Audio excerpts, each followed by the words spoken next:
Imagine waking up to find that a single fruit company not only owns half your country's land, but is about to hire a tobacco PR guru to overthrow your government. So, welcome to this deep dive.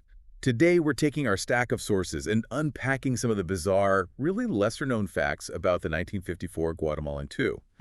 We're looking at how a corporation literally molded international reality, right? Right. Yeah, to really grasp how a fruit company pulled this off, you have to understand the sheer scale of the United Fruit Company back then. I mean, in Central America, they were literally known as El Pulpo, which means the octopus. The Octopus, wow, that is quite the nickname. And they owned, what, over 40% of Guatemala's arable land by the mid-20th century? Exactly, 40%. But the crazy part is they deliberately left most of it fallow, like completely unused. It was just a tactic to strangle competition and, artificially inflate banana prices. Right, so that artificial scarcity is exactly what gets threatened when Guatemala's democratically elected president, Jacobo Arbenz, steps in and passes Decree 900. Yeah, his plan was honestly pretty straightforward.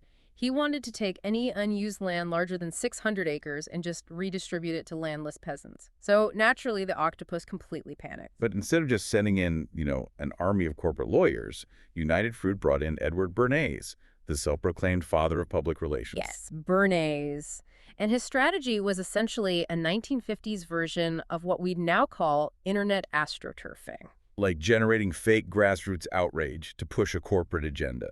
Because he actually cut his teeth in big tobacco, right? I read he famously pitched that utterly fake headline, doctors say cigarettes reduce number of mouth bacteria. That's the guy. He understood perfectly that people aren't purely rational, and he used that to just completely manipulate the American media. He used United Fruit's really deep pockets to fly American journalists down to Central America. Wait, so he slides them down there, but he's controlling the whole narrative, right? Like only introducing them to hand-picked sources. Exactly. It was a highly controlled media environment. He even funded a book called Report on Guatemala. And through all this, he successfully branded Arbenz as a Soviet communist puppet, which obviously terrified Washington. Hold on, though. I mean, was Washington really just terrified of communism, or was there, something else at play here? Because if you look at the timeline, there's a huge conflict of interest. Oh, a massive one. Right.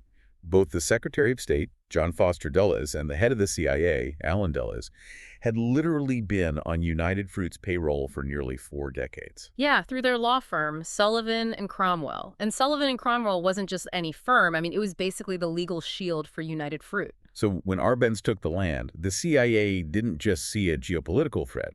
They saw a direct financial threat to their former clients. Precisely. And that's when the CIA steps in with Operation PB Success, which honestly was a campaign that looked suspiciously like a Bernays PR stunt. Right, because the CIA actually hired an ex-actor and operative, this guy David Atlee Phillips, to run a fake radio station called The Voice of Liberation. Yes, and on the radio, the announcers would claim they were broadcasting, deep in the jungle to resist the spread of communism. When in reality, they were sitting on a dairy farm in Miami, Florida. A dairy farm in Miami, exactly. And this wasn't just some quirky little stunt. It was devastating psychological warfare because, Guatemala didn't have alternative mass media at the time. So this fake radio station basically created a total echo chamber for the entire country. It really did.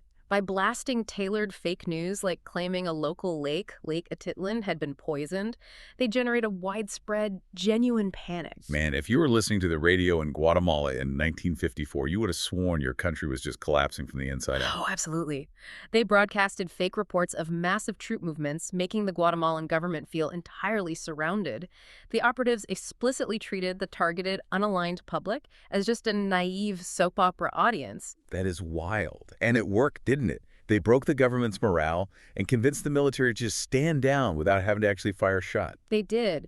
But the aftermath of all that manipulation was just incredibly tragic. Overwhelmed by the psychological warfare and this phantom threat of a massive invasion, Arbenz resigned. And United Fruit got its land back. But Guatemala was plunged into a brutal civil war that lasted 30 years. Yeah. The United Fruit Company story is really the ultimate example of a non-state actor wielding imperial power. I mean, they operated above governments using their wealth and psychological manipulation to literally bend foreign policy to their will. It really makes you think. As you look at our modern massive tech giants and global conglomerates today, consider this. How might modern corporations be quietly shaping global geopolitics right under our noses? The next time you're scrolling through your newsfeed, just ask yourself, are the narratives you're reading organically true, or are you just listening to a broadcast from a dairy farm in Miami?